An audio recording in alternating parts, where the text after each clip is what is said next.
All right, let's get into it. Today, we're talking about this high-stakes dance of global finance that is literally redrawing the map of world power.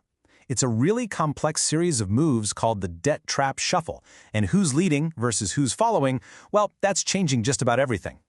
So let's just cut right to the chase, right? Are we actually witnessing a permanent power shift? A clear handover from the Western-led Quad to the rising BRICS nations? Or is the reality, a whole lot more complicated and maybe a lot more unstable? For decades, it felt like the global order was more or less set in stone. But since 2020, it's like the tectonic plates of power have started grinding against each other in fast forward. And this incredible acceleration is creating a massive fault line between two huge competing blocs. So who are the players in this new game? Well, on one side you've got the Quad. That's the US, India, Japan, and Australia. They're a bloc really focused on security and making sure supply chains are reliable. But on the other side you have BRICS, Brazil, Russia, India, China, and South Africa. And notice that little plus sign? That list is growing because more and more countries are being drawn to their promise of a totally different financial universe. But here's the thing. Don't let all the talk about alliances and big summits fool you. The real engine driving this massive shift isn't what's happening on the surface. Nope. The real power move is happening underneath. It's this incredibly powerful kind of hidden current of massive global debt. The world order was already feeling the strain, for sure.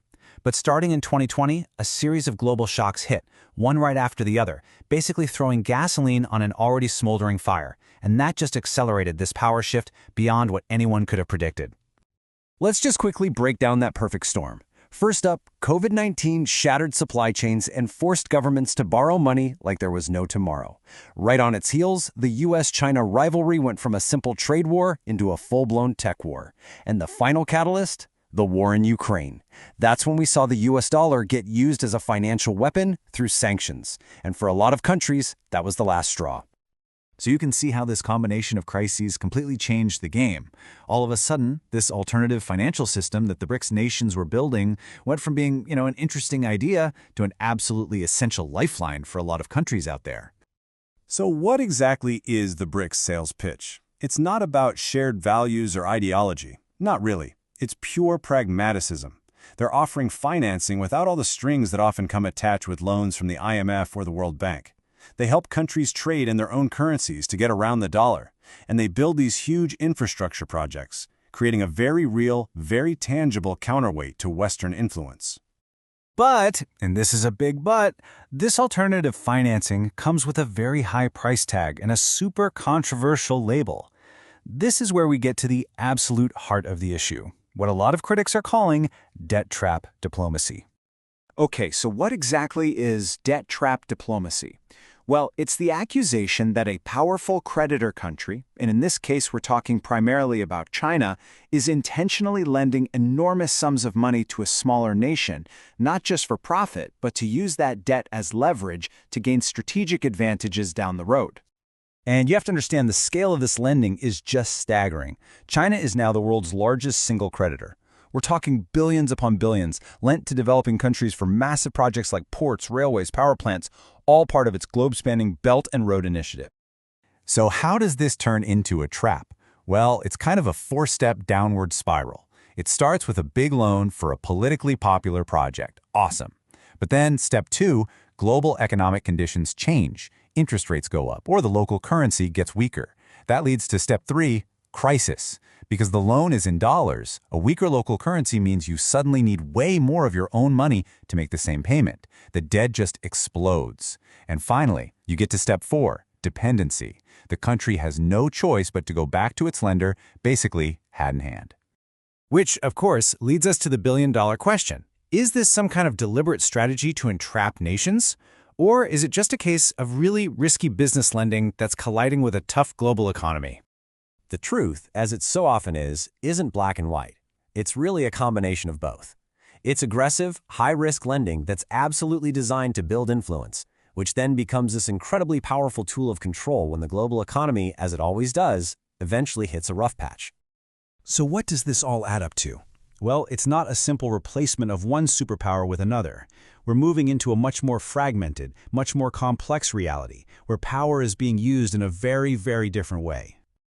Now, this right here is probably the single most important distinction to get your head around. This isn't about direct control. China isn't planting its flag and taking over countries. It's about securing long-term influence. They're not buying countries, they're buying leverage. They're making sure that on key votes, on trade deals, on strategic decisions, the scales are tipped in their favor. This really clarifies the two competing models of power on offer. China and the BRICS bloc, they offer a financial solution. They solve a country's immediate economic pain with big loans for big projects. The Quad, on the other hand, offers a shield, security cooperation and military deterrence. But here's the crucial difference. A shield doesn't solve today's hunger or unemployment, and that's the gap that China is so expertly exploiting. The most immediate danger in this whole debt game is the risk of what's called sovereign default. That's when a country just flat out goes bankrupt, and the domino effect is devastating for ordinary people. Governments are forced to slash subsidies for food and fuel, currencies totally collapse, inflation goes through the roof, and social unrest is almost always the result. You see, the leaders who sign the loans are rarely the ones who pay the price. It's the public every single time. And here is the craziest part, a real paradox. Logically, you would think a debt crisis would make a country want to run as far away from its creditor as possible. But in reality, it often does the exact opposite. It pulls them deeper into that vortex of dependency because the creditor is the only one with the power to restructure the loan and offer any kind of way out. So, where is this whole shuffle headed? We see three major trends emerging. First, you can expect the BRICS financial umbrella to get a lot bigger as more nations try to find shelter. Second, China will probably become a more cautious lender, shifting from handing out massive new loans to just managing the bad debt it already holds. And third, the world will become a more complex, multi-creditor system. Now that might sound good, but it can actually increase instability, because when a crisis hits, there's no single phone number to call for a solution.